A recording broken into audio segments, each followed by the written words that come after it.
Yo, what is going on YouTube? It is your boy GZTV, and I feel like it has been a minute. Obviously, with no basketball around, I have not felt the need to double upload, but we are here with you finally after a long stretch of me just not covering episodes. I'm sorry about that. If we have room sometime in the weekends and stuff, we can do some more. But we are here with the. We're starting season 3. I'm gonna watch the second episode of season 3 tonight. So we should be able to get this done within a couple of months. We should be able to finish the show at least by the end of summer, I would think. But we will have to see what happens. I have so much other content lined up. So we're just going to have a giant discussion, and then that's going to do it for the video. So obviously, season 2 shows that Los Angeles didn't work out the way Joe hoped. Several homicides, plus he never really vibed with the people. He never really understood these people, and, their mannerisms. And he and Love look to make a fresh start where the grass is green and the public schools are competitive. Don't know why that matters. So the Quinn Goldberg family settles down in what Joe describes as a soulless, wealthy suburb outside San Francisco, Madre Linda. Of course, this fake place is Spanish for cute mom. I mean, I just can't with this show sometimes. It's a half hour from a condo owned by Grandma, Dottie. What the fuck is that? Grandma? Really? But nothing in poor Joe's life is going the way he dreamed it would. He has a dumb son instead of a sacred daughter. His soulmate has killed multiple people with her bare hands. That's a whole pots and kettles situation would pack another day. And also, he is realizing now that he never actually gave much thought to what happens after the boy meets girl. Obviously, he had that obsession at the beginning. He loved love from the start. But now it's like what happens when you're actually deep in a relationship and you have to start making commitments. We know he's not really ready for that yet. So he certainly did not think it would involve having a boy baby named Henry 40, as in 40, the twin who ID'd Love, and Joe as full-on psychopaths and was killed by the cops for his troubles. Don't know why we're reminding ourselves of that with this baby. Also, for someone obsessed with classic literature who feels suffocated by the white picket fence purgatory in which he finds himself, you'd think Joe would spend a little less time with Fitzgerald and more time with Cheever, no? I hope this does not offend the young parents that are watching the show, but I have to say the first 2/3 of this episode are a real struggle for me. I get that any semi-accurate portrayal of new parenthood has to show how boring and exhausting it is, but depictions of drudgery don't make for thrilling television. We are talking about a TV show. You're supposed to entertain us here. That your once exciting life is now a constant spray of bodily fluids on top of sleep deprivation is not exactly a shocking or insightful revelation about this stage of life. Also, I get that the baby wailing every time Joe touches him is supposed to be meaningful, obviously, but it's still a lot of baby screaming, which, no thank you. Please skip to the serial killing. Please skip to the interesting parts of the show. But, yeah, baby screaming, crying. I have to lower my TV volume every time it happens. Anyway, Joe can't connect with Henry. It's likely because he's reading The Great Gatsby to him instead of The Very Hungry Caterpillar. But Joe thinks it is because this 7-month-old can gaze into his dad's soul and see the sociopath within. I mean, how egotistical is that as a father to think that of a 7-month-old baby? But Joe says he only has one part of his old life with him, and you're thinking, is it the plexiglass prison for kidnapping and murder? When he's saying that, I feel like he was kind of foreshadowing that. But it's just a book press. He sends Ellie the profits from this one-person bookshop, which I'm sure really makes a dent in her expenses. Wow, really, Joe, good job. But we get more glimpses into Joe's past, and of course, it's that he was left in one of those gothic horror, decrepit stone palaces for wayward boys whose parents didn't love them. And there's a similar setup on many types of shows, which I referred to affectionately as Voldemort's Dickensian orphanage for the morally and mentally afflicted. But for you, I will update to Queen's Gambit Tranquilizer Den for separating the weak from the merely abandoned. The Irving Group Home for Boys is where Joe was bullied, not for any of the likely reasons.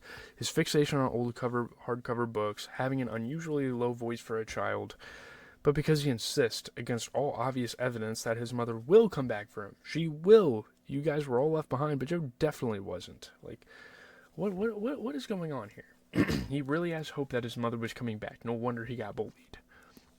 So back in Madre Linda, it's time to meet the new crowd. I, for one, am ecstatic to see Shalita Grant as Sherry, an insufferable momfluencer who reminds Joe of Pete Solinger, which does not portend well for Sherry. Sherry mean girls love into hanging out with her by saying things like, "Has your vagina even recovered yet?" And "Don't worry, that class is for people who are really in shape." Sherry's married to Carrie, who is obviously a pretty attractive man and also rich, but I don't know how. I feel like they're all tech douches and or the children of rich parents and or both. There's another couple, Kiki and Brandon, who we don't know much about yet. Later we meet the unfortunately named Andrew and Jackson. And as fate and the plot demand, the neighbor with whom Joe is totally smitten, Natalie, a realtor married to an older tech entrepreneur, Matthew. You think Natalie is pretty, so that's going to be a problem. You know from the start that Joe is going to indulge in that. For now, the you of the voiceover is Natalie, the object of Joe's obsession, the green light at the end of his dock. Ugh. She flirts with him directly, buying him a box of condoms, and indirectly, walking into a library. The librarian, played by Tati Gabriel, is beautiful because everyone on the show has to be beautiful. It's a law. Everyone has to look good on this show. Natalie picks out a book for Joe, Tender as the Night, which, as Joe notes, is about marriage and infidelity. It's very interesting, of course. It's obviously, very telling for her to give that to Joe, I guess. But Natalie uses her techie husband's powers to get Joe's phone number. Joe may be outdone in the surveillance department this season, and invites him over for daytime wine. And you're thinking, I'm surprised Joe, who loves classic chivalry and the pursuit, is actually into someone who is pursuing him so aggressively. But then, she shatters her wine glass during a toast, so her hand gets sliced open, and he bandages her up, so all is right in the world. As you guys that have watched this know, this all abides by the inviolable rules of television health and medicine, which decree that any on-screen injury will not actually be gross, but instead will be sexy and require intimate, gentle tending to by a potential love interest. Having once sliced my hand open in a kitchen incident, I must say it's not supposed to be pretty. It's not supposed to be good looking. It bleeds a lot. So it gets late. They switch to red wine. Oh no. They both hate Kindles. They're obviously soulmates. How could Joe have ever loved love when Natalie was awaiting him all this time? Natalie reveals that her husband has cameras in every room in the house and that she disabled them before Joe came over, which will surely raise questions about what else is she to do. Also, she and her husband sleep in separate rooms, which is, I don't know, it's pretty strange. And she refers to her private nook as a reading room, so this evening goes about the way you'd expect. Joe stops himself after an intense kiss to say he only wants to be friends, but this is after he's swiped a pair of her underwear off the floor, so that doesn't really make sense, Joe. Also, I assume this wardrobe choice was just so they'd pop on screen, but there's no way Natalie wears seafoam and green lace panties that look like they're from the Limited 2. So Joe returns home to report to Love that the neighbor is crazy, but he's so turned on that he can now kiss and fuck her properly while clutching Natalie's underwear in his fucking fist. I will say, Love's whole thing about how you haven't had sex with me in months is a little weird considering she gave birth 7 months ago. I know we're supposed to see that as some sign that Joe's distracted and doesn't love her anymore, but also, she just had a fucking baby. What are you doing? Anyway, Joe thinks Natalie has saved his marriage, which is fucking hilarious. The next night is a big party at Sherry and Carrie's place. I do think it's funny that Sherry allegedly threw a big party in August 2020 because the uber rich had access to a secret vaccine before everyone else. Joe and Love prepared for this party together, which is, obviously relationship goals, I guess. It's all about what you'd expect. Girls gossiping by the kitchen, men talking about intermittent fasting over the grill. But the big thing here is that, one, Love overhears Sherry talking shit about the garbage fire that is the Quinn family, and 2, Natalie lies about Joe being at her place, which makes Love realize something must have happened. Love also learns that Natalie has been labeled a bad person by the women of the neighborhood, who believe Natalie stole Matthew from his first wife with whom he has a son. Things are getting kind of complicated now. Natalie tells Love that Sherry runs this town, so the only way to deal with her is to earn her respect or be a psychophant. Love confides in Natalie her desire to open a bakery, which she realizes is bonkers because no one eats gluten in this town, but whatever, a girl can dream. Natalie tells Love to be herself, and I'm thinking, girl, if Love decides to be herself, she's gonna slash your fucking throat. And wow, was I fucking right. Was I right? So Love confronts Joe about the fact that he is obsessed with Natalie. Joe insists he is not and pivots the conversation to why does our son hate me? He and Love bond over the fact that they have, in her words, both done bad things and moved to this awful place so they never have to do bad things again. Alas, Love later discovers Joe's shoebox of Natalie paraphernalia. Words are used tampon in there? I mean, oh my god, Joe, what the fuck?